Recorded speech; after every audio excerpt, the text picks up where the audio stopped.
প্রভু, আপনি আপনার দীর্ঘ রাজনৈতিক জীবনে প্রায় 30 বছর অনেক গুরু রাজনৈতিক দায়িত্ব পালন করেছেন, কিন্তু এই মুহূর্তে যে দায়িত্বটা আপনার, অর্থাৎ প্রদেশ কংগ্রেস সে সভাপতিত্ব, এটাকেই কি আপনি সবচেয়ে ক্রিটিক্যাল দায়িত্ব বলবেন? নিঃসন্দেহে এটা অত্যন্ত সংকটপূর্ণ মুহূর্তে একটা দায়িত্ব আমার উপর এসেছে এবং বলা যেতে পারে অন্য দায়িত্বগুলোর তুলনায় পরিস্থিতি অনেক বেশি সংকটজনক এবং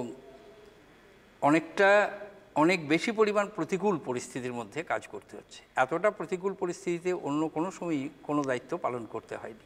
এটা এরকম হলো কেন? মানে আপনি তো স্বেচ্ছায় নিশ্চয়ই আসেননি, আপনাকে তো এই দায়িত্বটা দেওয়া হলো। আপনি একটা গল্প বলছিলেন, আমজাদ আলী আপনাকে শুনিয়েছিলেন, দায়িত্বটা গল্পটা কি একটু বলুন। দায়িত্বটা তো নিশ্চয়ই দেওয়া হলো, তবে একটা তো নিশ্চয়ই যে কোনো রাজনৈতিক দলের কর্মীর পক্ষে যখন দলের নেতা বা নেত্রী কোনো একটা বিশেষ দায়িত্ব দেন সেটা এড়িয়ে যাওয়া যায় না। গল্পটা হচ্ছে, এটা আমি আমজাদের কাছে শুনেছিলাম যে একবার একটা জাহাজ বন্দরে ভিড়ছে, ঠিক সেই সময়ে একটা বাচ্চা ছেলে জলে পড়ে যায়। তো হঠাৎ দেখা গেলো যে একজন ভদ্রলোক জলে লাফিয়ে পড়লেন সে বাচ্চাটাকে তোলার জন্য। ইতিমধ্যে লাইফ বোট এসে বাচ্চা এবং সে ভদ্রলোক দুজনকেই তুলল। অনেকেই ভদ্রলোকের সাহসিকতার প্রশংসা করছেন যে আপনি খুব একটা বড় কাজ করেছেন, সাহসের পরিচয় দিয়েছেন। তিনি বললেন, ওসব প্রশংসা পরে হবে, আগে বলো কে আমাকে পিছনে লাথি মেরে জলে ফেলে দিল। কে জলে ফেলেছিল?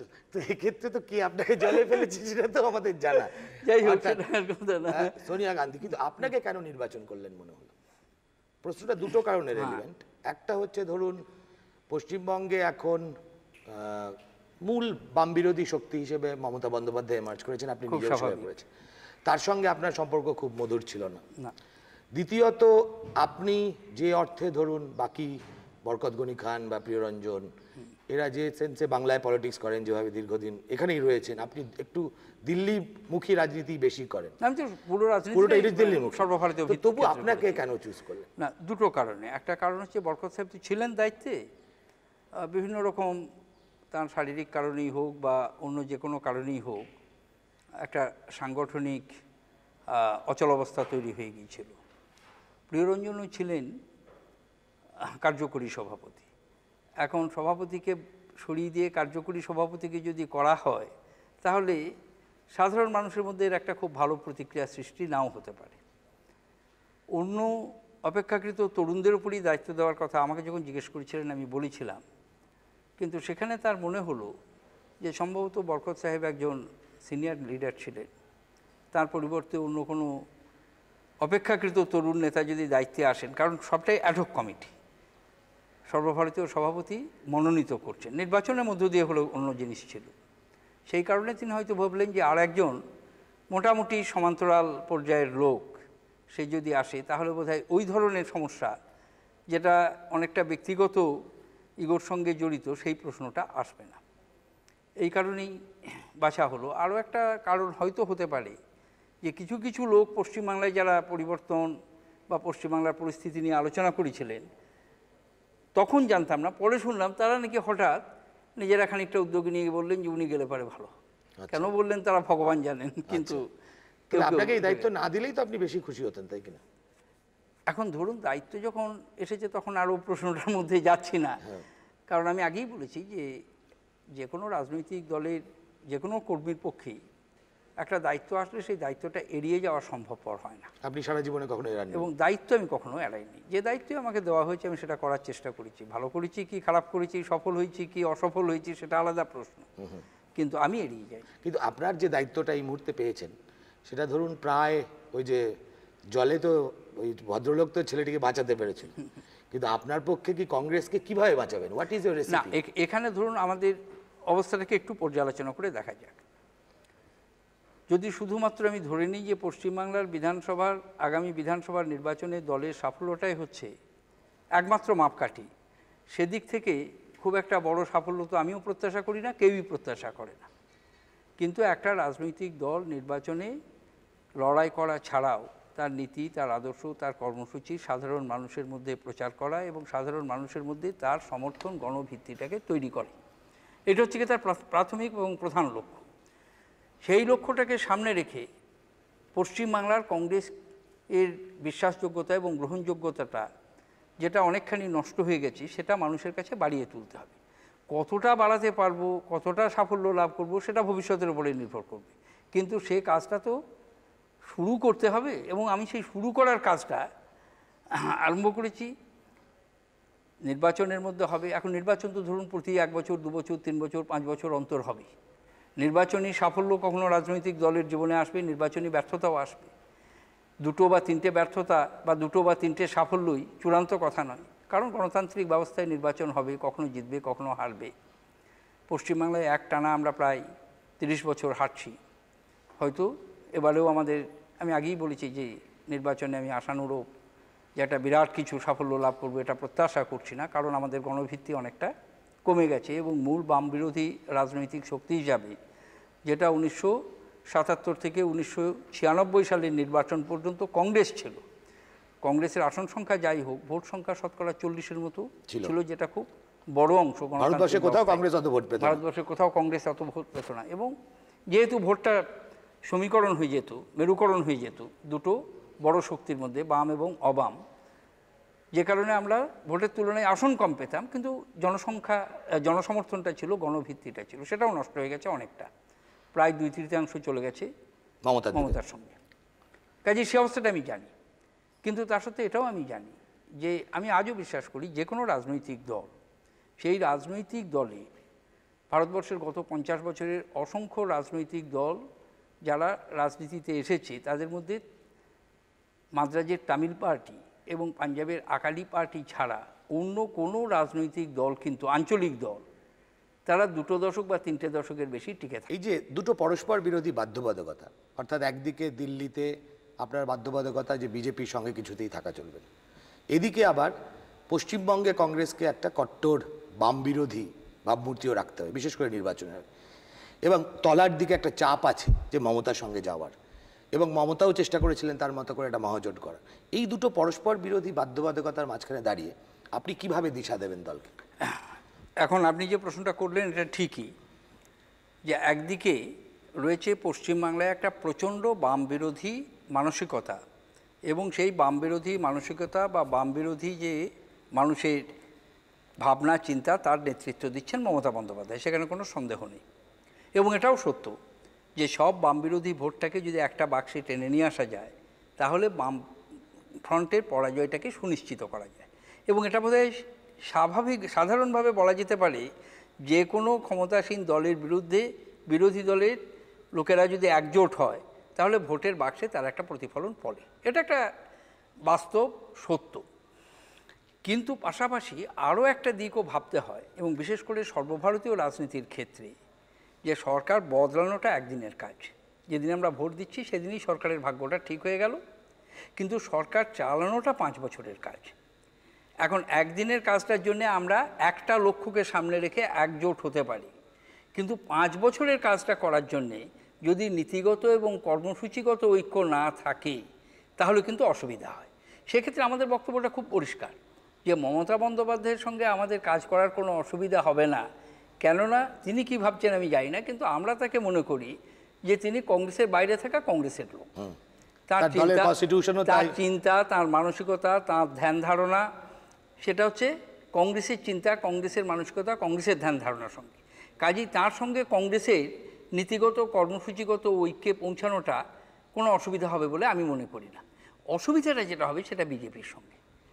সেখানে শুধু সর্বভারতীয় ক্ষেত্রে নয়, সেটাও একটা সর্বভারতীয় রাজনৈতিক দল, তারও কতগুলো কর্মসূচি আছে যে কর্মসূচিগুলিকে কংগ্রেস সমর্থন করতে পারে না, কংগ্রেসের কতগুলো নীতিকে সে সমর্থন করতে পারে না। কাজেই শুধুমাত্র বামফ্রন্টকে হটানোর একটা লক্ষ্য রেখে যদি আমরা একজোট হই, সেই লক্ষ্যটা মিটে যাওয়ার পরেই কিন্তু সমস্যাটা পরের দিন থেকে এসে যাবে। কিন্তু অনেক সময় তো দেখা যায় যে ইন পলিটিক্স পার্টিকুলারলি, যে এই ধরনের অ্যালায়েন্স বিকামস নেসেসারি। আপনি যেটা বলছেন সেটা হচ্ছে পোস্ট গভর্নমেন্ট কি হবে, কিন্তু গভর্নমেন্ট পর্যন্ত তো এগোনো যাক, এটাও তো লোকে ভাবতে পারে, এটাও তো আপনার কাছে প্রত্যাশা থাকতে না, এটা লোকে ভাবতে পারে নিশ্চয়ই, এবং এটা লোকে ভাববেও, লোকে হয়তো চাইবেও, অনেক মানুষ চানও এটা। ধরুন সিপিএম ভিপি সিং বিজেপি একসঙ্গে হয়ে আপনাদের সরিয়েছিলেন। হ্যাঁ, এবং সেখানে যে সমস্যাটা ছিল সেটা, যেহেতু তখনও পর্যন্ত কেন্দ্রে অকংগ্রেসি সরকারটা একটা দুর্লভ ঘটনা, কাজেই কোনো রকমের সরকারি ক্ষমতাটাকে দখল করি, এইটাই ছিল সেই জোট বাঁধার পিছনে একটা বড় শক্তি। কিন্তু ভারতবর্ষের মতো একটা জাতীয় কংগ্রেসের মতো একটা রাজনৈতিক দল যে ৪৫ বছর কেন্দ্রের ক্ষমতায় ছিল, পশ্চিমবাংলাতেও ২৫ বছর ক্ষমতায় ছিল, তার পক্ষে শুধুমাত্র এই একটা যুক্তিকেই মেনে নিয়ে যাওয়াটার পক্ষে একটু অসুবিধা আছে। এবং দ্বিতীয় যে বড় প্রতিবন্ধকতার কথা আমি বলছি, সেই প্রতিবন্ধকতাটা হচ্ছে যে সর্বভারতীয় রাজনীতিতে যেমন একদিকে পশ্চিমবাংলা, কেরালা, ত্রিপুরায় আমাদের মার্ক্সবাদী কমিউনিস্ট পার্টি এবং বামফ্রন্টের বিরুদ্ধে লড়াই করার একটা দায়বদ্ধতা আছে, ঠিক তেমনি ভারতবর্ষের অনেকগুলি রাজ্যে যেখানে বিজেপি ক্ষমতায় আছে বা বিজেপি শক্তিশালী দল, সেখানে কংগ্রেস কর্মীরা কিন্তু বিজেপিকে প্রধান প্রতিপক্ষ হিসাবে মেনে নিয়ে বিজেপির সঙ্গে লড়াইটা করতে চায়। তাদের কাছে মার্ক্সবাদী কমিউনিস্ট পার্টি বা অন্য কেউ, অন্য কোনো রাজনৈতিক দল তারা ফ্যাক্টর পারলে তাদের সঙ্গে অ্যালায়েন্সই করে। হ্যাঁ, অনেক জায়গায় করার কথাও বলে, চেষ্টাও করে, যেমন বিহারি এরকমের একটা প্রস্তাব এসেছিল, আমরা বললাম সেটা মানছি। পাঞ্জাবে হয়েছে। কাজী এখানে সর্বভারতীয় রাজনৈতিক দলগুলোর কিছু বাধ্যবাধকতা থাকে যেটা আঞ্চলিক দলের থাকে না। এক্ষেত্রে আঞ্চলিক দলের ম্যানুভারেবিলিটিটা অনেকটা বেশি। আপনার কি মনে হয় না যে কংগ্রেসের এই যে ডিলেমা, এই যে সর্বভারতীয় বাধ্যবাধকতা এবং রিজনাল বাধ্যবাধকতা, বিশেষ করে পশ্চিমবঙ্গের ক্ষেত্রে, এর মধ্যে মেলবন্ধন ঘটানো গেল না বলেই গত 10-12 বছরে যে Mamata has hijack this anti left platform from you? 96 সালের পর থেকে যে মমতা হাইজ্যাক করলেন, এটা তো একমাত্র কারণ তাই না? একমাত্র কারণ তাই। এবং এটা প্রথমত হচ্ছে মমতা একটা বরাবর কট্টর বাম বিরোধী লাইন নেওয়ার পক্ষপাতী ছিলেন দলের ভেতর, কিন্তু দল ছাড়েননি তখন তিনি, কেননা তার কাছেও এমন কোনো অজুহাত ছিল না যে কোনো ঘটনা তিনি বলতেন এটা, কিন্তু তাকে বিশ্বাসযোগ্য করে তোলার মতো কোনো প্রমাণ এবং সাবুত তার কাছে ছিল না। 96 সালে কংগ্রেস হেরে গেল কেন্দ্রে। 96 সালে এমন একটা সরকারকে, কংগ্রেসকে সমর্থন করতে হলো, যে সরকারের চালিকা শক্তি দাঁড়ালো মূলত সিপিএম, সরকারে যোগ না দিয়েও, এবং যে সরকারে আরেকটি বামফ্রন্টের শরিক দায়িত্ব নিলেন এবং স্বরাষ্ট্রমন্ত্রীর পদ পেলেন।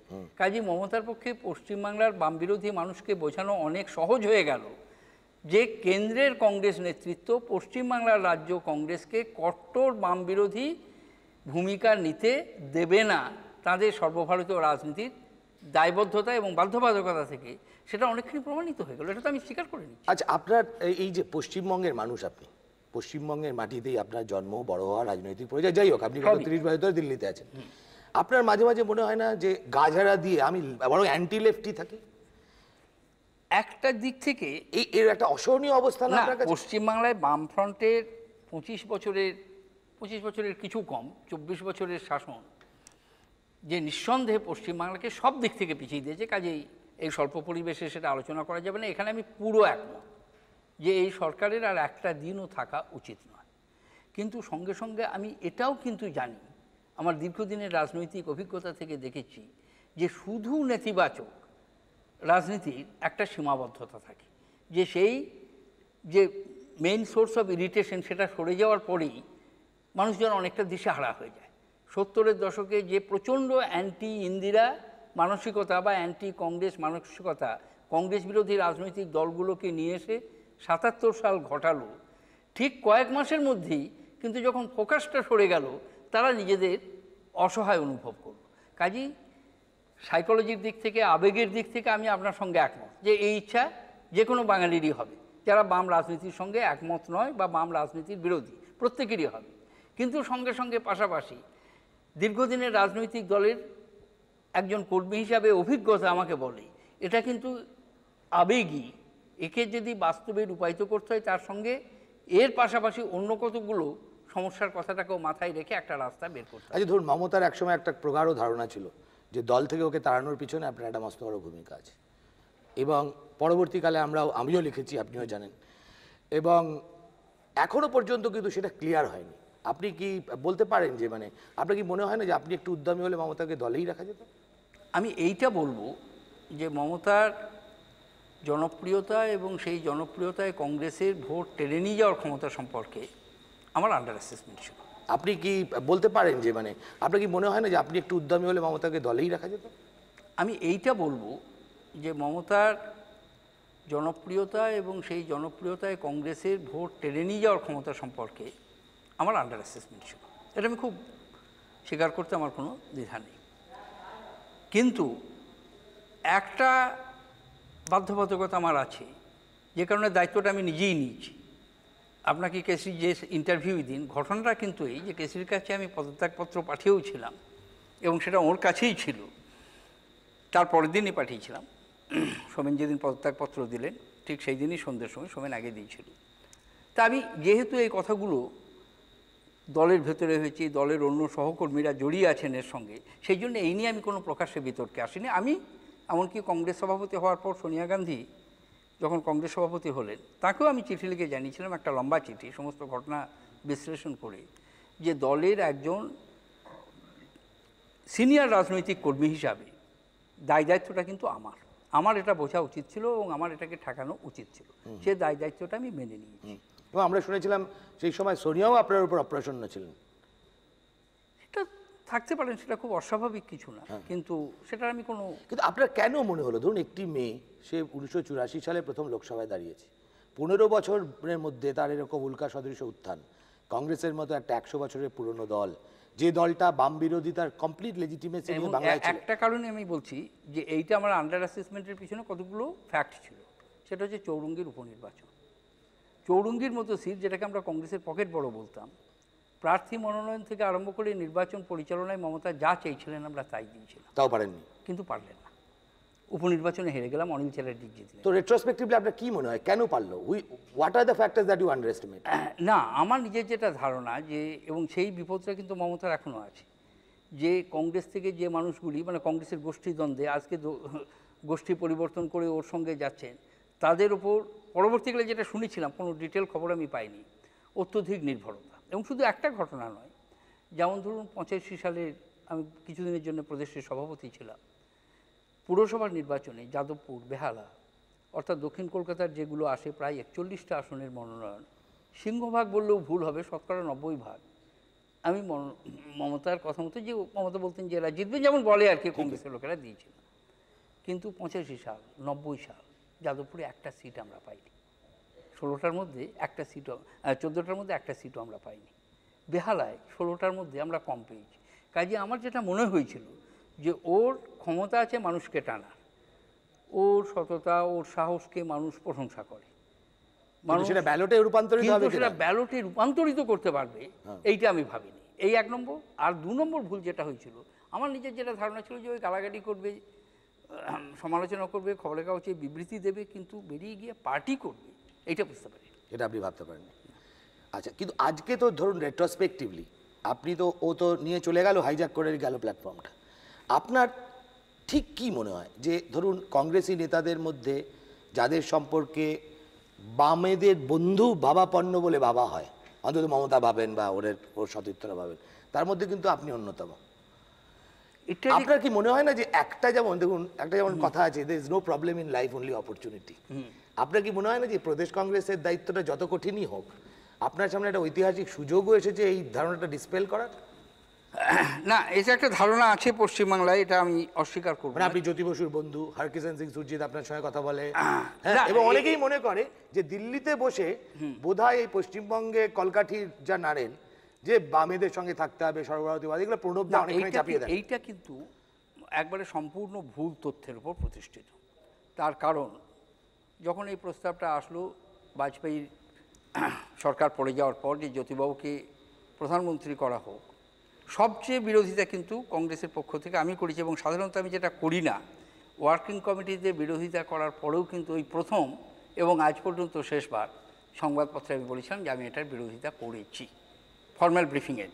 যদিও পরে আমি ব্রিফিং করলাম, কিন্তু প্রথমেই আমি ওটা জানিয়ে দিয়েছিলাম এবং আমি টেলিফোনেও জ্যোতিবাবুদের বলেছিলাম যে এটা আমাদের কাছে আদৌ গ্রহণযোগ্য নয়, সুরজিৎকেও বলেছিলাম। দ্বিতীয় কারণ, যে ধরুন 80 থেকে 85 তাত্ত্বিক দিক থেকে বামফ্রন্টের বিরুদ্ধে আমার চেয়ে বেশি লড়াই কেউ করেনি, সে অশোক মিত্রই হন বা জ্যোতিবাবু হন। তখন অশোক মিত্রই ওদের পক্ষ থেকে তাত্ত্বিক প্রবক্তা, ওদের কেন্দ্রবিরোধী যে জেহাদ, সেই জেহাদের বিরুদ্ধে তথ্য যুক্তি দিয়ে, কিন্তু সেগুলো অনেকটা মানুষের মাথার উপর দিয়ে চলে যায়। বা যেহেতু আমার কোনো গণভিত্তি ছিল না, বা পশ্চিমবাংলার সংগঠনের মধ্যেও আমার সেই রকমের প্রভাব ছিল না যে সেই কথাগুলো লোকের কাছে বা কর্মীদের কাছে নিয়ে যাবে, পৌঁছে দেবে। আচ্ছা, আপনি তো এত বছর সাংবাদিক, বিয়ে করেছেন, রাজনীতি করলেন, আমরাও সাংবাদিক হিসেবে খুব ঘনিষ্ঠভাবে আপনাকে দেখেছি। কখনো আপনার মনে হয় না, এই যে আপনি নিজেই যেটা বললেন যে আপনার কোনো গণভিত্তি নেই বা মাস বেস নেই, এইটার জন্য আপনার দুঃখ হয় না? ডোন্ট ইউ ফিল না, আমি একটা কি জানি একটা মানুষের সব কিছু থাকে না। কোনো মানুষের গণভিত্তি থাকে, কোনো মানুষের অন্য উপযোগিতা থাকে, যেটা নেই সেটা নিয়ে অনাবশ্যক আফসোস করে কোনো লাভ নেই। এবং যে কোনো কারণেই হোক, আমি তো এটাকে তৈরি করার চেষ্টা করিনি, এবং এখন ইট ইজ টু লেট। কাজে সেটার জন্য কোনো রিগ্রেট করে কোনো লাভ নেই। রিগ্রেট কোনো নেইও আপনার? রিগ্রেট নেই? একটা গণতন্ত্র আপনি একবার ইচ্ছে করেন সারা জীবন রাজ্যসভা একবার জাস্ট ক্রস করে ওইদিকে যাওয়া? এইটাই তো আপনাদের সঙ্গে আমার এক মেলে না, কারণ আমি কখনোই মনে করি না যে রাজ্যসভাটা সেকেন্ডারি চেম্বার। আমি তা বলছি না, বা আমি এটা কখনোই মনে করি না আপনি কিন্তু আমি তা বলিনি কিন্তু। না, আমি তা বলছি না। আমি বলছি যে আমি তো দুবার চেষ্টা করেছি, একবার নয় দুবার চেষ্টা করেছি। ৭৭-এ চেষ্টা করেছি, ৮০-তে চেষ্টা করেছি, ৮৪-তে চেয়েছিলাম নমিনেশন। তখন রাজীব গান্ধী বললো যে না, আমি সবে ক্ষমতায় এসেছি। এখন এগুলো তো বাইরে বলা যায় না। ঠিকই। ৮৪-তে আমি লোকসভার নমিনেশন চেয়েছিলাম, সেবার কংগ্রেসের অবস্থা ভালো ছিল। ৭৭-এ আমরা ৩টে জিতেছিলাম পশ্চিমবাংলায়, ৮০-তে 4টে জিতেছিলাম। তখন লড়লাম, হারলাম। আর ৮৪-তে যখন জিততে পারতাম তখন বললেন যে না, তোমাকে নির্বাচন চালাতে হবে। ৮৯ নমিনেশন চাইলাম, দিল না। তখন কাজী ৯১ থেকে আর চাইনি। তো কেন হলো না? মানে কোথায়? মানে আজকে মমতার পাশে ফেললে বা প্রিয়র পাশে ফেললে, বরকতের পাশে ফেললে, আপনার কেন মনে হলো যে মানুষের কাছে আপনার গ্রহণযোগ্যতা থাকবে না? কেন? আপনি কিসে কম? না না, আমি সেটা বলছি না। আমি বলছি আমার কাছে মানুষের গ্রহণযোগ্যতাটা একটা দিকে রয়েছে। গ্রহণযোগ্যতা না থাকলে তো নিশ্চয়ই আমি এতদিন রাজনীতিতে টিকে থাকতে পারতাম না। মানলাম, কিন্তু আমি এই যে জনসাধারণের দ্বারা প্রত্যক্ষভাবে ভোটে নির্বাচিত হওয়া, আমি তো বলছি যে ৭৭, ৮০ থেকে চেষ্টা করে প্রত্যেকটি লোকসভা নির্বাচনী, বিধানসভায় দাঁড়ানোর কথা আমি কোনোদিন ভাবিনি, বা স্টেট রাজনীতি করার কথাও ভাবিনি। লোকসভায় ৭৭, ৮০-তে লড়েছি, হেরেছি। ৮৪-তে চেয়েছিলাম, পাইনি। ৮৯-এ চেয়েছিলাম, পাইনি। তারপরে ৯১ থেকে আপনি আর চাননি? আর আমি চাইনি, নমিনেশন চাইনি। তাহলে আপনার জীবনে এই তো এতদিন ৩০ বছর তো আপনি অনেক কিছু করেছেন। দুবার পিসি প্রেসিডেন্ট হয়েছেন, কেন্দ্রে হেন দপ্তর নেই ডিফেন্স বাদে, যে দপ্তরের দায়িত্বে আসেননি, দেশের ২ নম্বর থেকেছেন, কংগ্রেস ওয়ার্কিং কমিটি। কোন স্বাদটা আপনার অপূর্ণ রয়ে গেছে? পশ্চিমবাংলায় বামফ্রন্টকে যদি হারাতে পারে এবং সেখানে যদি আমি একটু সামান্য সাহায্য করতে পারি। কিন্তু সেই সাহায্যে তাহলে কি আগামী নির্বাচনে মমতা বন্দ্যোপাধ্যায়ের পাশেই আপনাকে দেখা যাবে? অনেকগুলো ঘটনার উপরে নির্ভর করছে। আমি প্রত্যাশা করি যে পরিস্থিতিটা এমন তৈরি হবে যে যাতে আমরা একসঙ্গে কাজ করতে পারি। তারপরে পশ্চিমবঙ্গে যদি বামফ্রন্ট হটে যায়, মানে তাহলে কি আপনি মানে রাজনীতি থেকেও মানে বানপ্রস্থলের কথা ভাবতে পারেন? অনেকটা, আর তো বয়স হয়ে গেল, আবার কি? আর আপনি চাইছেন না? আবার কি? নমস্কার, অনেক ধন্যবাদ আমাদের অনুষ্ঠানে আসার। ধন্যবাদ আপনাকেও।